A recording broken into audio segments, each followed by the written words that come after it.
They were literally building these pyramids. And on top of the pyramid, they were building crystal lingams. They were putting giant crystal blocks as though they were literally making an actual communication with the gods. Do you think this is because there was a cultural notion that the gods were beings in the sky or beings from space? If you come to India or if you come to Southeast Asia, our stories, all our ancient texts are very crystal clear about this, that our gods came from the sky.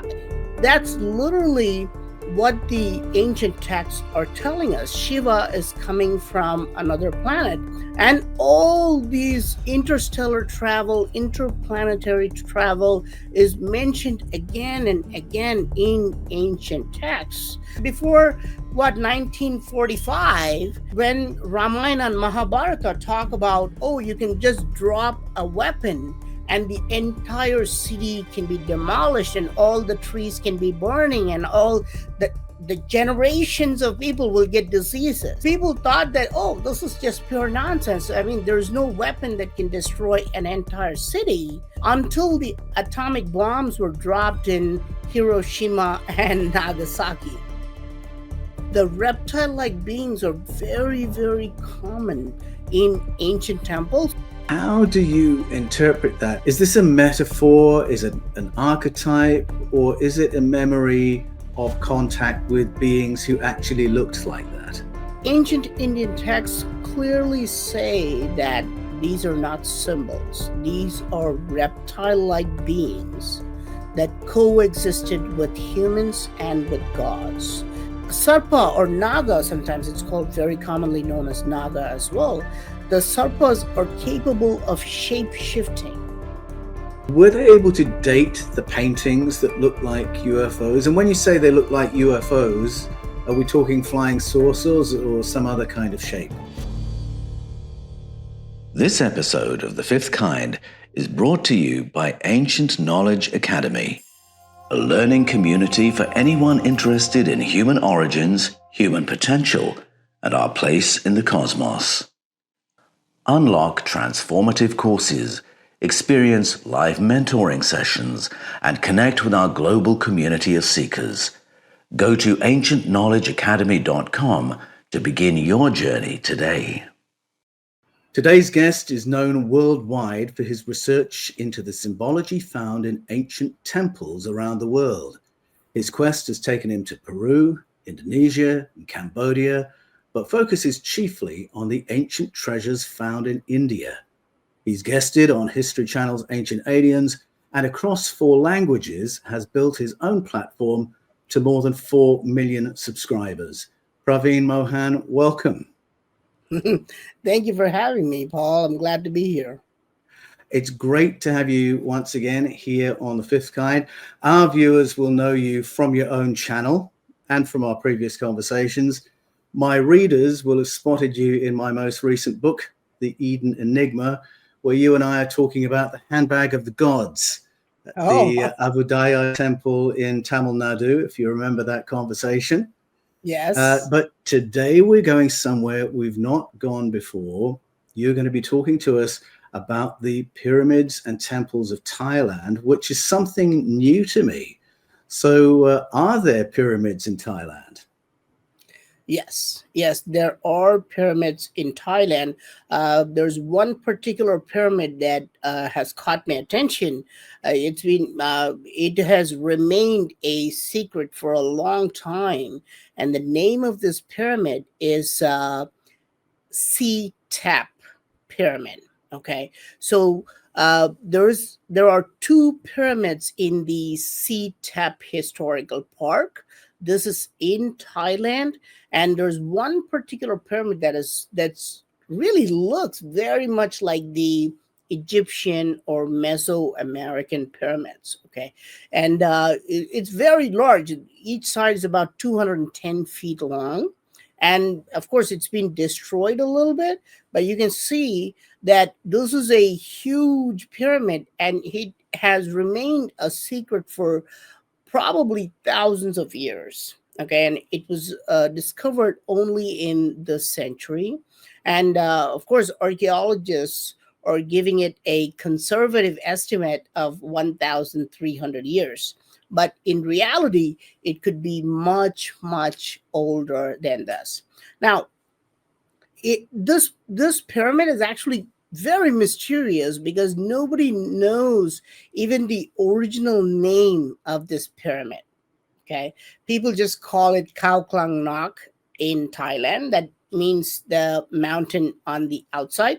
There's another pyramid inside as well. And so what we do is we're going to Thailand in about 20 days, and we actually go and climb this pyramid, and you can feel the energy as you climb up. And at the top of it, you can see a giant structure. It's been destroyed now. The standard theory. There used to be a stupa on top of this, or a temple on top of this, but some say there was a giant crystal cylinder, like a giant crystal lingam, or like a crystal egg on top. Very much, for example, that transmits energy. So, how is there so much uncertainty about the age of this structure? Are there no references to it through written history to give us a clue? No, they don't, right? Because dating a structure like this is very complicated. It could be simpler, but people make it very complicated, right? For example, there are no accurate scientific ways of determining the age of stone. Even though this is made of bricks, what people do is all the structures made of stone, they're inorganic, right? They're not organic material. So there's no accurate way of radiocarbon dating them. So what do archaeologists do? Archaeologists would probably find a piece of charcoal or some skeleton bones and then date that, and then claim that that's the date of a temple, or, for example, in this pyramid. Now, but for example, right? So let's say my grandfather builds a house that's like, maybe 200 years old, and then my grandchild buries a piece of charcoal. When archaeologists find that charcoal, they're about 200 years off because they're only dating the charcoal, and they cannot really accurately date the stones in the house. And this presents a lot of problems. Actually, this is one of the key issues with archaeology, is the dating of the structures. All the structures, not only in Thailand, in India, in Cambodia, the famous Angkor Wat temple, the famous Phimai temple in Thailand, archaeologists somewhat sheepishly accept that there's no accurate way of telling the age of a temple, right? So if you take, for example, a piece of stone, right? So I give you a stone statue, and you have to tell me when it was created. How would you date the stone, right? The stone itself, right? That piece of granite itself has been there for millions of years. You see, right? So even if you have a way to find out, how old that granite piece is, it's just the age of the granite block. Yes. Right? So how do you determine when it was chiseled? Yes. Right? Yeah, so this is a big problem in archaeology. And the pyramid you're describing, to what extent is it a stepped pyramid? To what extent is it a smooth-sided pyramid? What kind of structure are we looking at? So right now, it is very much similar to a Mesoamerican pyramid. Each side is about 210 feet wide. Now it's only about 65 or maybe 80 feet tall. Once upon a time, it was much, much larger because people have tried to destroy what's on top. But right now, you only have two large steps. Okay. There is a staircase in the middle, and you can walk up easily. But there are two large steps, but it probably had 2 or 3 more levels about once upon a time.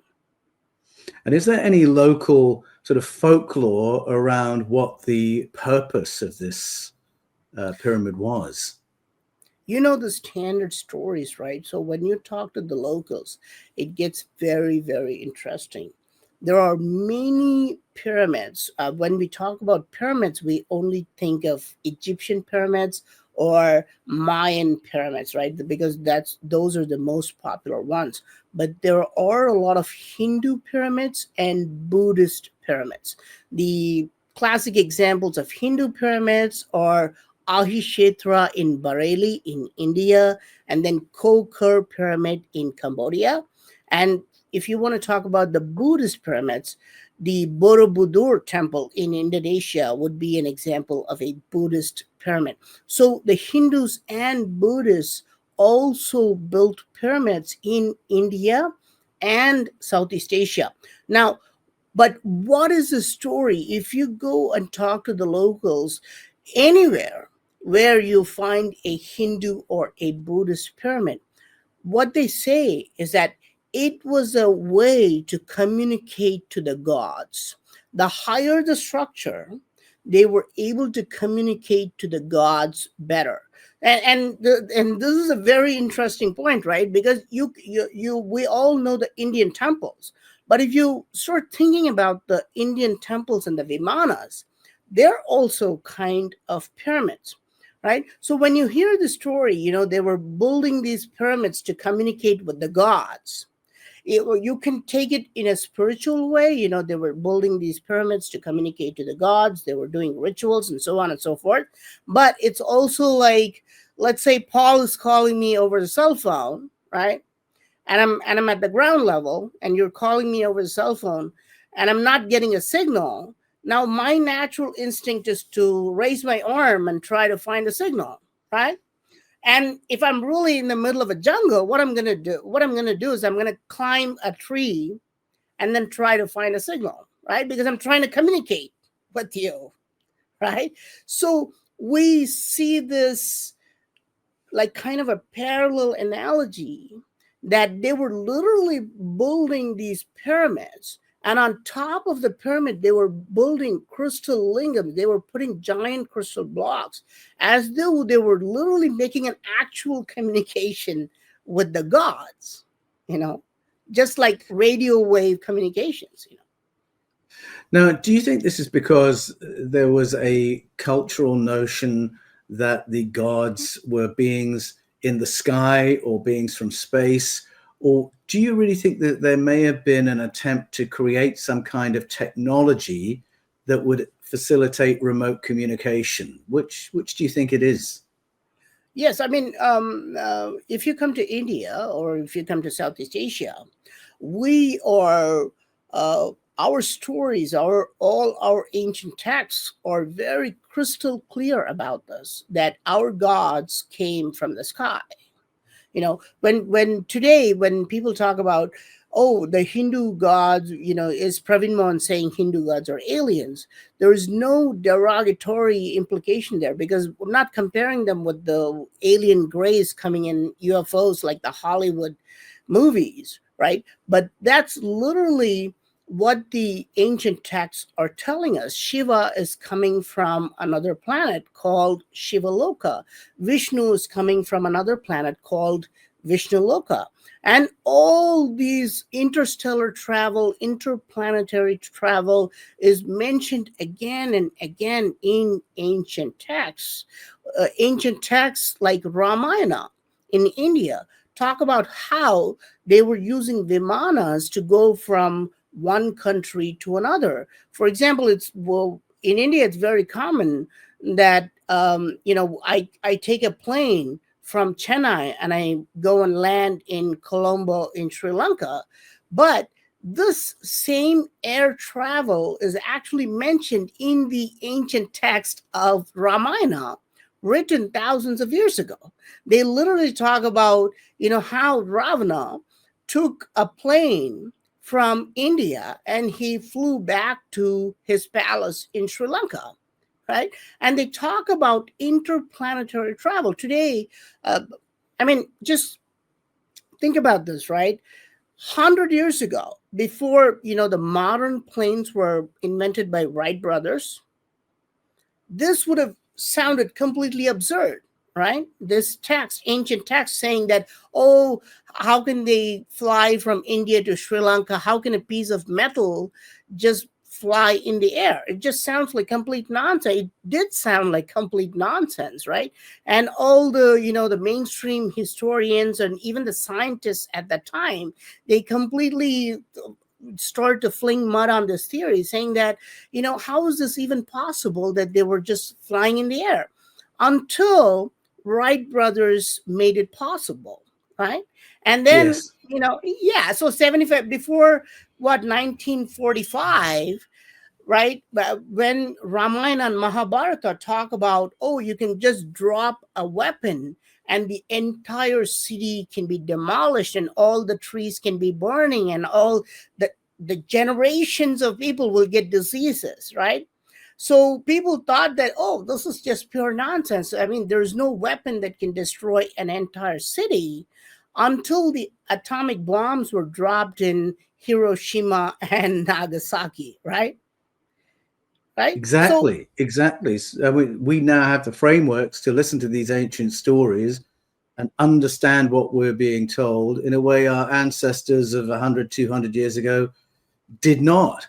And so it sharpens up the question for us of what do we do with those stories? How do we regard them? And I'm interested to know how people living in a world where the worldview is dominated by Hinduism or Buddhism, how do they read these ancient texts? Do they think they're talking about something real that happened, or do they regard it as fable? well, I mean, of course, the dynamics are changing because of all the Western influence and globalization. It's obviously changing, but there's still, I mean, we still have 1 billion people in India who worship a variety of Hindu gods. And that's why I call India, the last bastion of a pagan civilization, right? Because in Egypt, people no longer worship the Ra or Thoth, right? In Greece, people no longer worship Hercules or, all these, Thor, for example, right? All these gods have become kind of superheroes in Hollywood movies, right?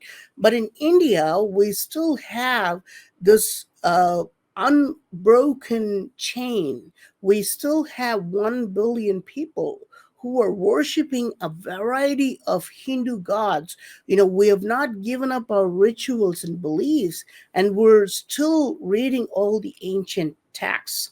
Now, today, a lot of people who believe in scientism and they think it's science, they come out and say, oh, but this is completely irrelevant in this ancient Indian text. And we can just say, just wait for 10 or 20 years. The people used to laugh at flying machines to other countries. All they had to do was just wait. People used to laugh at Brahmastra, which is basically the atom bomb, and it became true, less than a century ago. So if you find something that's unbelievable in ancient texts, or if that something is really like absurd, just wait for a few decades, because we may be behind on our science, right? Because ancient texts repeatedly show, right? And they're much more advanced than us. They're talking about time travel. Okay, they're talking about terraforming. Like in one of the stories, I was recently reading this, and it blew my mind, because it's very similar to what Elon Musk and Jeff Bezos are talking about, which is going to a planet like Mars and make it inhabitable to human Mm. beings. Okay, and this is mentioned in ancient texts. This is mentioned that they tried to put a man in another planet, and that planet was not inhabitable. Was not very compatible with humans. So they literally terraformed that planet, right, to make it inhabitable to humans. They're talking about time dilation in ancient texts.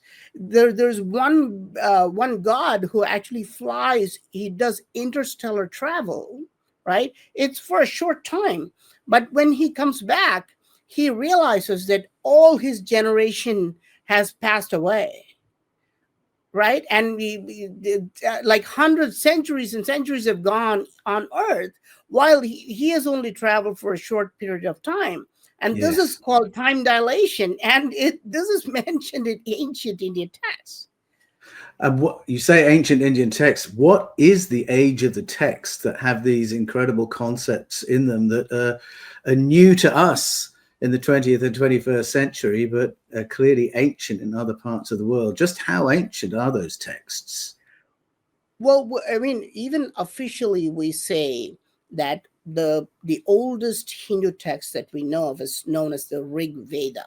Okay, it's commonly believed that this is about 5,000 years old, and this is a very conservative estimate that it's about 5,000 years old. Okay, but according to Hindus, it's much much older in time. We're talking about like 10,000, 15,000, 100,000 years old. So this is the timeline that we talk about. It's very common that if you go to Wikipedia today, if you go to the history page of any Wikipedia page, you can see people arguing about the timeline of these ancient texts. Now, we know that we could probably radiocarbon date the palm leaf of, for example, a copy of the Rig Veda, but it's also commonly understood that originally the Rig Veda was just transmitted through reciting it to future generations. They did not even start to write it down for a very, very long time. It was in some places, they even say it's forbidden to write down the Vedas. It was originally just transferred orally to people. So you can imagine, how old this must have been. If you go to Yes. an ancient, yeah, if you go to an ancient temple in India, we see you will hear two types of histories. Okay, so one is a plaque put by the archaeology department. That plaque will say, okay, so this temple was built by an ancient king maybe 700, 800 years ago. But if you go and talk to the priest who is performing the rituals in the temple, he will tell you a completely different history. He's going to tell you how a particular god built it thousands of years ago. Okay, or how people built it in memory of this god, again going back thousands of years ago.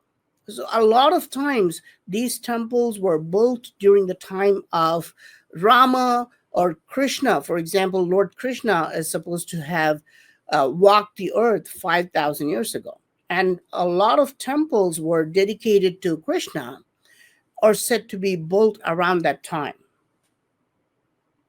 Is there anything in these ancient texts that hints at the existence of pyramids or the purpose of pyramids? No, they are obviously, I mean, we coined the name pyramids fairly recently, I would assume, but they only talk about the Vimanas. Okay, so they Yes. talk about the Vimanas, which is like an aerodynamic, like a flying machine. And the Yes. term Vimana means a flying machine as well as a temple tower. When we say pyramids today, you're probably thinking about the Great Pyramid of Giza that looks very much like a triangle, right? Or you're looking at maybe Chichen Itza, again looking at a triangle. But just if you just use your imagination a little bit, you will realize that all Hindu temples also have a pyramidal shape. They usually have a pyramidal shape. Maybe the top Yes. portion has a little bit of dome or some variation, but it usually have the same pyramidal shape. And it has multiple levels too. You can climb them very much like the Mesoamerican pyramids. Yes. It's when I went to India for the first time when I was 11 years old, I remember driving around the cities and looking at the buildings and the temples created. And to my 11-year-old mind, I was seeing technology everywhere. So I was seeing Vimanas, and to me, they looked like flying craft. They didn't just look like architectural conventions. And I'm just fascinated. It's something I'd love to study more, but there seems to be much more of an embracing of the idea of technology both in those built forms, but also in the texts themselves that speak very openly about things we would call aircraft or spacecraft or armaments or bombs. It is quite a different world. So I just find that really intriguing. I just wondered if there's anything that you had read and you thought, yes, this is talking about this kind of structure. But I want to go to the other end of the pyramid. We talked about getting to the top of the pyramid for communication, which makes a lot of sense to me. What about underneath? Because there's been a lot of excitement in recent months about what is or may be underneath the pyramids of Giza. In your research, have you found interesting structures underneath the pyramids of Thailand? Yes, we do have a lot of underground chambers found underneath the temples of Thailand. In this particular Thep pyramid, we don't know what's underneath. There should be something definitely underneath, because I literally am starting to think that we are having a completely wrong idea about these pyramids, right? After the LiDAR scans came out, I think literally we're just looking at the tip of the iceberg. I think that's the pyramid. We're just awestruck by this magnificent pyramid, right? And how did they create this giant pyramid and all that stuff? But in reality, I think the 80-90% of the structure is actually underground. And I think this is what we're starting to see now with the Giza pyramid. And I'm sure, a lot of more scans are going to come out, which are going to show us that the real mystery, that the real structure is not what we see on top of the ground level, it's at the bottom. Now, in Thailand, there is one particular temple called Wat Ratchapurana, and in this structure, and of course, I'm going to go in about 20 days to this temple. We will be climbing this temple, and there's a particular altar. There's a main chamber where we go and we pray to the Lord Buddha that once existed, but just under our feet, it goes 100 feet down. There's like 3 different underground chambers just below the main chamber. Okay, and it was discovered a few decades ago. And what happened was they found about 100 kilograms of gold in these underground chambers. So, and they not only found gold, they also found strange paintings that looked like UFOs. They found a golden stupa, which has like an antenna like device on that stupa. And um, at the very bottom level, they found a lot of like 7 layers of lingam like coverings, and there's like a golden Buddha at the very center looking at a crystal. And we can see all this today in the Bangkok Museum. It's still housed there. Wow. Were they able to date the paintings that look like UFOs? And when you say they look like UFOs, are we talking flying saucers or some other kind of shape? So, so there is a particular shape that looks like this. There's like a big circle, and there's a smaller circle like a donut, and you can see a lot of small circles carved on the donut. Okay, so this is typically a UFO would appear when you look at it from the ground level. So it looks like a ring, and in the ring you'll see smaller circles, and this pattern appears again and again. I saw this in Thailand, but this pattern also appears again and again in carvings of Indian temples, and also in prehistoric rock art. This pattern appears even in Indian rock art, which is Yes. dated very, very like ancient times. I'm very interested in symbology that recurs around the world. And we certainly do have images that look like flying discs in the carvings of cultures around the planet. Another motif that keeps recurring that I want to ask you about is reptilian entities. So all these diverse cultures will have, and very often it'll be represented linguistically as well. There'll be a word that is a crossover between a snake and a dragon. And in English, that word is serpent. And many cultures talk about serpents, feathered serpents, draconic entities, reptilian beings. Have you found anything along those lines in your research in Thailand? Yes, absolutely. So, a lot of temples in Thailand, for example, the Phimai temple in Thailand, the Phanamarang temple in Thailand, all have giant serpents all around these temples. Okay, we call them sarpa. Again, you can see the linguistic connection between serpent, also known as seraph, also known as Yes, serpa. So it's the same thing. It's the same word that appears all over the world. Because people yes. call it, yeah, serpent, seraph, sarpa. It's the same thing. And the reptile-like beings are very, very common in ancient temples. It's absolutely, you won't find a Hindu temple without this sarpa motif. Like it's that common. So go ahead. How do you interpret that? Is this a metaphor? Is it an archetype, or is it a memory of contact with beings who actually looked like that?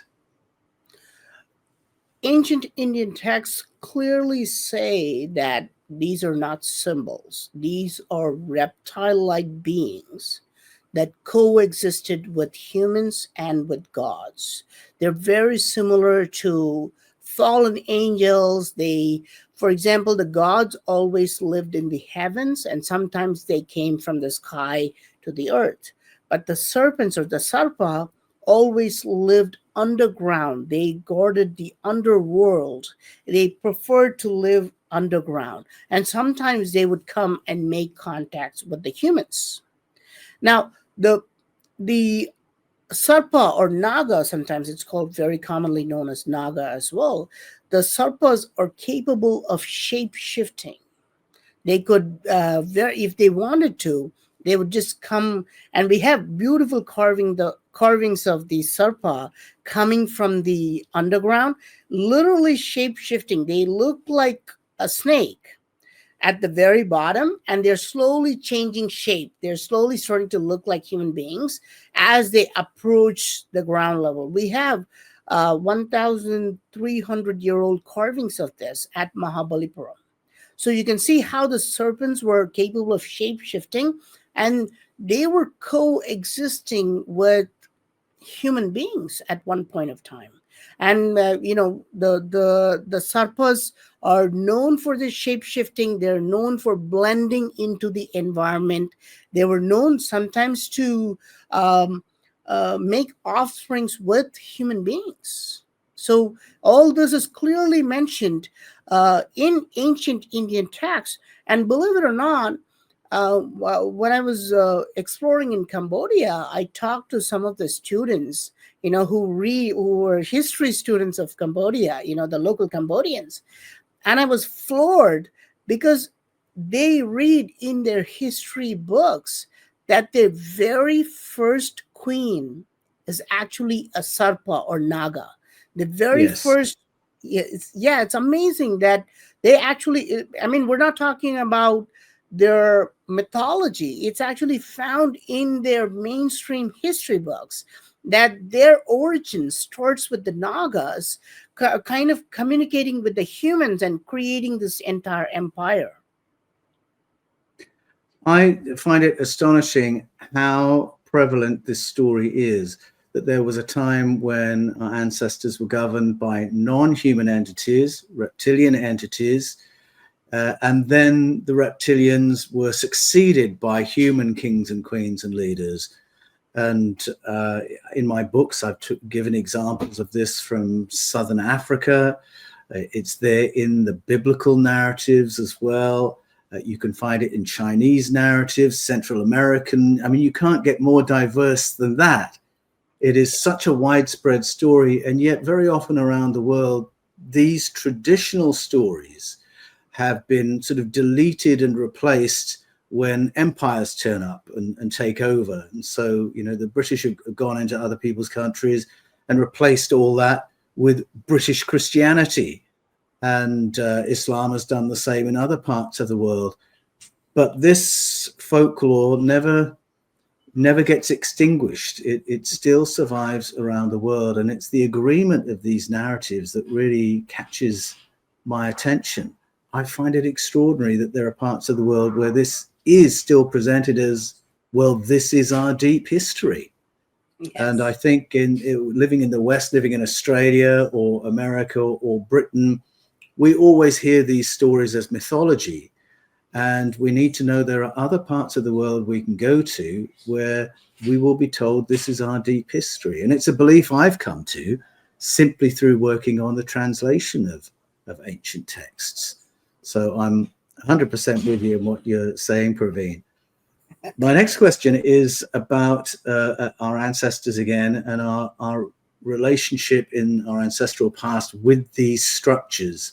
Because the last time we spoke, you mentioned that people would make pilgrimage to, whether they're going to a pyramid or a ziggurat or to something we would call a temple. People could go for all kinds of reasons. And it might be cultural, it might be around harvest festivals, there might be religious reasons, but there would also be a trickle of people going to these places because they want physical healing.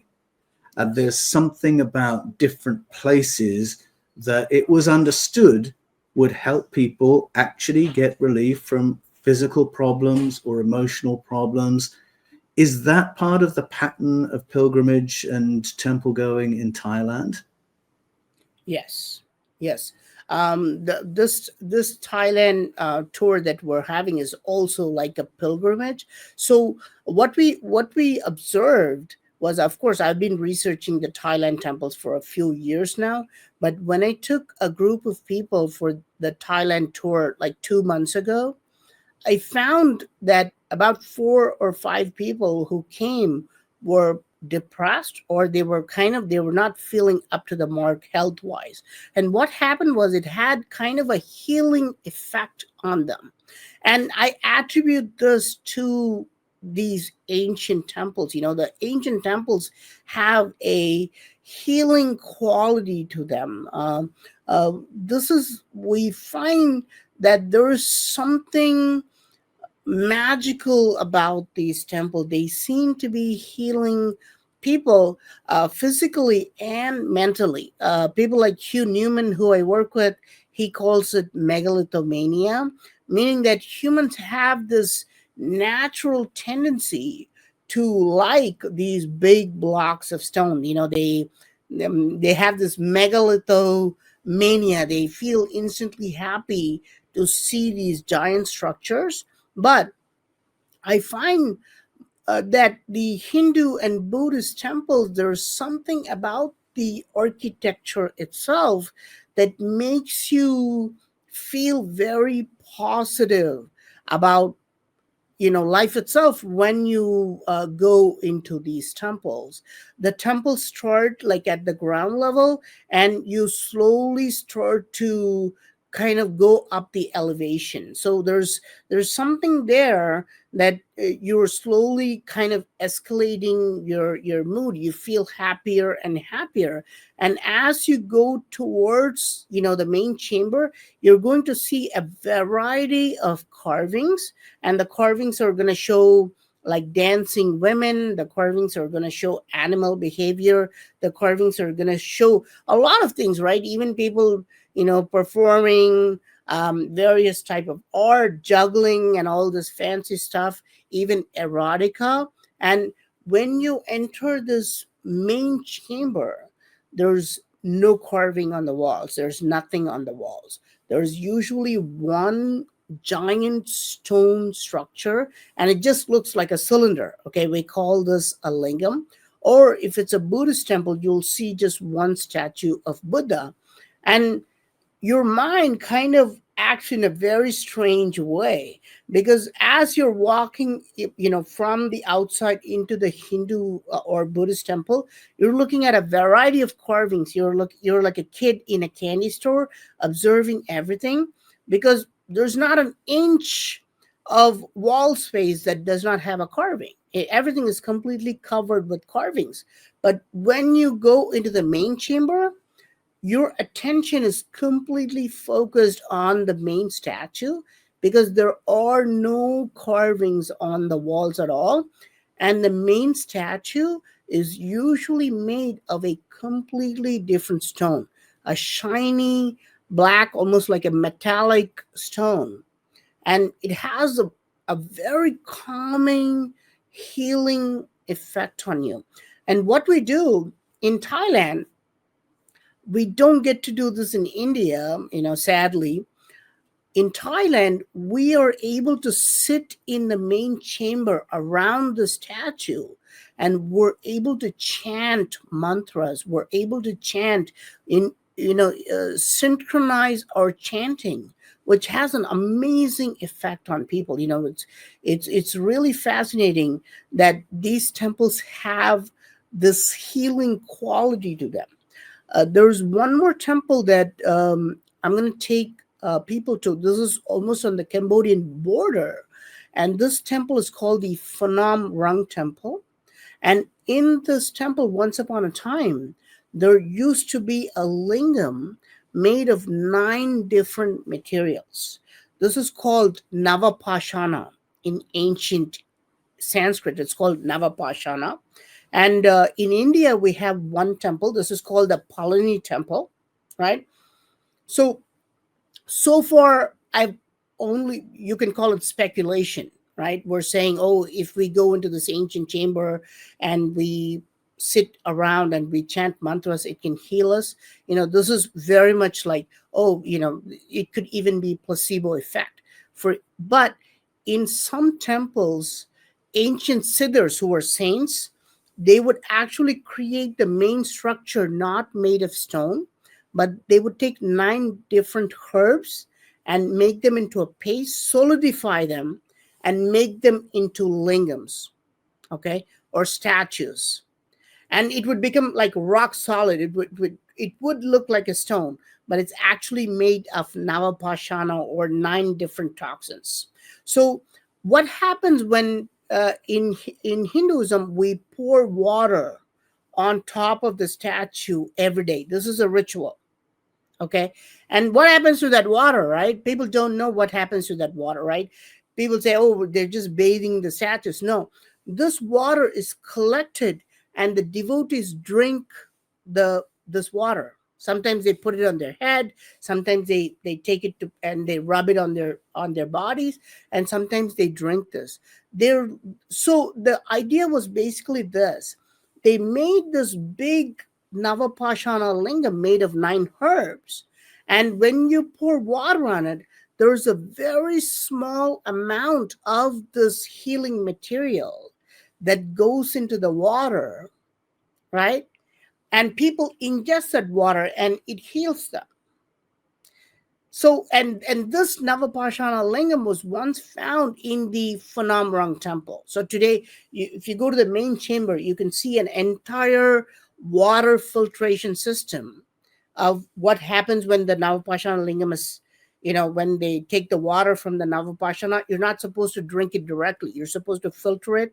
And all this is found in the Thailand temple of Phnom Rang. Wow. When you talked about the pouring of the water, I thought you were going to go somewhere else, because when we talked before, we talked about temples where water over dense magnetic rock creates an E-field, and human bodies can sense that. So there's this whole other aspect of the use of water in temples as well, and it's geared towards healing the people who have gone there. I find that really fascinating. How many times have you taken groups to this particular temple now, Praveen? this would be the third time. The first time was done last year. I took a small group of people as a private tour.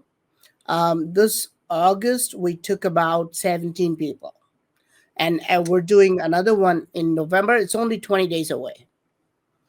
Oh, that's so exciting. What kind of feedback have you had from the people you've taken?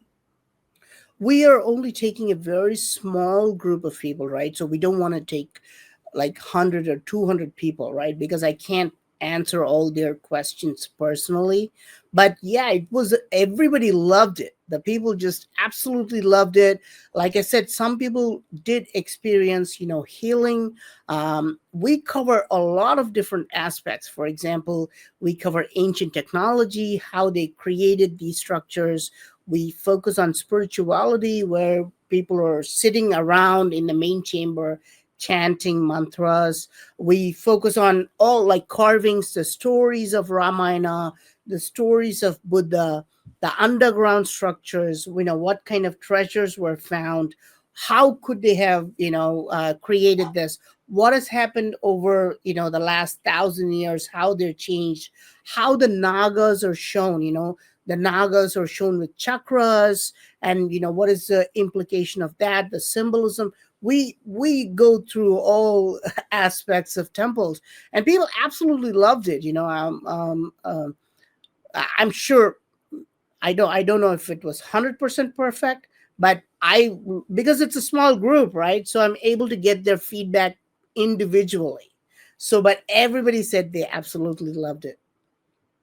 I'm very tempted to join you on one of these Please tours, do. Praveen. I must say, are you going to write a book about what you're learning in Thailand, or is it all for the channel?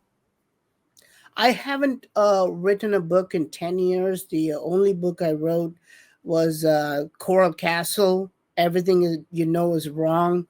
It's slowly becoming like a cult classic kind of book. I see every month people buying it and writing me emails that, this book is giving them a lot of ideas and things like that. But I haven't written a book in 10 years because, this. You wrote a book. It must have been very It's hard grueling. work. Yeah, it's Well, it's it's hard. very What's difficult is to write a book and do other things. I think that's the challenge. exactly. When I wrote Coral Castle, uh, when I was writing that book, I did not have much things to do. I was a small timer at that time. I only had one channel, and I would post maybe one video every 2 weeks. So you Yes, imagine having the free time, it was and easier. yes, it was easier. And again, the books, this very well, right? So once you put it in print, you know there's no way of changing that, so you better make it really solid. Right. Well, I find you have to keep writing so that you can correct all your mistakes. So Okay. once you're in, you have to keep going. Yeah. So tell us I what's coming up. Sorry, I interrupted there. It's okay. Well, there are a lot of we do have a lot of publishers asking me I'm to write a sure. book. But yeah, I noticed that it takes an enormous amount of time to write a book, and I didn't want to do like a shallow, just Yes, use Chat GPT or something like that. That I didn't want to take any shortcuts, and this is true of the sure, videos as well. definitely. If you go and see my channel, on almost all the videos, I'm literally there. I'm going there. I'm going through the underground chambers, crawling through the the dark corners. You'll see that, like, I've literally gone there, experienced that. You can see that I've thought about the structures, because that's really what I would like to do. Because I don't want to make any shallow content. And again, even with the Thailand tour, we don't take more than 20 people. We Yes. Yes, because then if it becomes a large group, I may not be able to answer everybody's questions.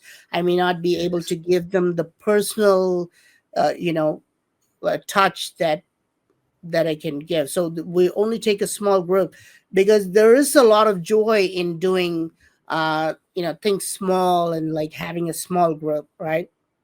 Definitely, because you can then have the experiences together. Those conversations are so valuable. I just got back from a tour in the Van province. We had 30 people, and we Wow. found that that was actually a good size. We were able to have conversations. We all got to know each other. We bonded as a group.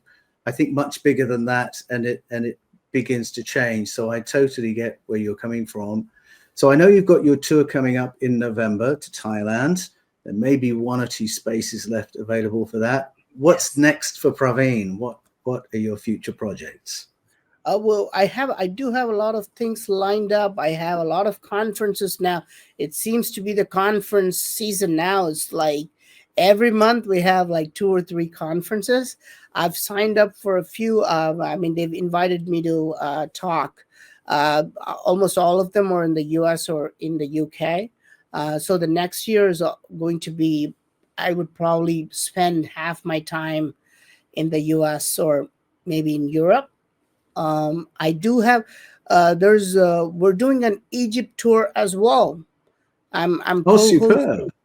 Yeah, I'm co-hosting an Egypt tour with a lot of big. The Filippo Biondi and Armando May, the guys who Wonderful. discovered. Yeah, the guys who discovered the underground structures. So I'm co-hosting a tour with them. I think it's in March. I'm in a lot of these circles, and they've added me, but I have to double check the numbers when they're having the tour and so on. So and again, we spoke, before recording, and you said, when are you doing an India tour, right? Yes, I would come for an India tour with you, definitely. Yes, yes. We are still working this out. I do try to make everything perfect. Like I want to make sure that all the micro details. The last thing I want to have is like an unsatisfied participant, right? You don't want to come to Definitely. India and then find out, oh, this is not working. The temples were closed. This kind of stuff. Yeah. Yes, no, a lot of moving pieces if you're doing a tour in India, that's for sure. Praveen, it's been a great pleasure catching up with you again. While you're here, let people know how they can keep up with you and keep abreast of the work that you're doing. Um, just go to my YouTube page, simply Praveen Mohan. Okay, so my YouTube handle is real Praveen Mohan. But if you just type in Praveen Mohan, my channel is gonna come, and I have about 2.3 million followers as of date, or something similar to that. But you can go and see all my latest videos there. I would post at least once a week. You can go to my Facebook page. It has about 1.4 million followers, or you can go to my Instagram. So wherever you go, just say or type Praveen Mohan, and you would probably find my page. That's where I post.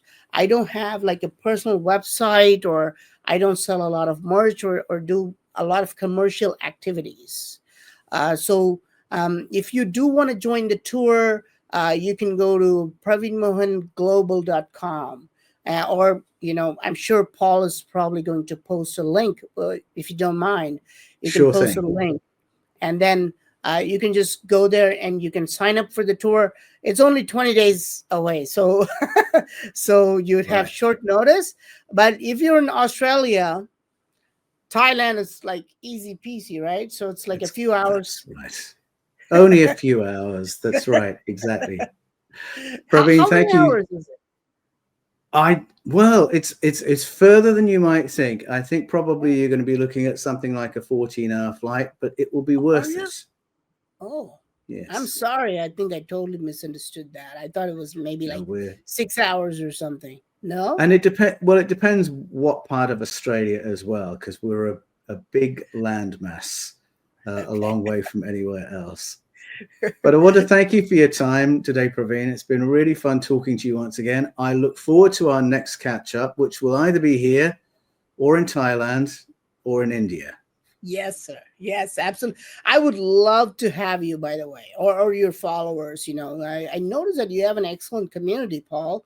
You must be doing something really like very good. People Oh, love. we're working hard. We've set up Ancient Knowledge Academy, which is for a more of a community experience, because it's very difficult to build community in YouTube comments where people get all sorts of attack and Yes. trolling. But at Ancient Knowledge Academy, it really is just for people who are motivated by these kinds of topics, and where we can learn together. We've created courses that are really designed as pools of community for people to go on learning journeys together. So it's really exciting building that. And we must have you there sometime as well, Praveen, because I know that people will be very interested to keep up with all the things that you're finding on your travels.